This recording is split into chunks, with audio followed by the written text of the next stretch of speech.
Taking the NYX Professional Makeup SFX cream colours in the primary shades, I contoured and highlighted the face, using the cool tones as contour and warm tones as highlight.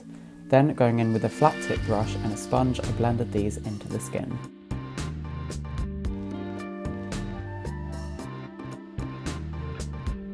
Then I applied the white eyeshadow base all over the lid in order for my eyeshadows to really pop in colour. Going in with the Ultimate Bright eyeshadow palette, I applied the blue and purple shades to create a winged out smoky eye. I then took these shades into the contour to create a really smoked out look. To add some sparkle, I also applied the pigment in the shade Diamond all over the lid.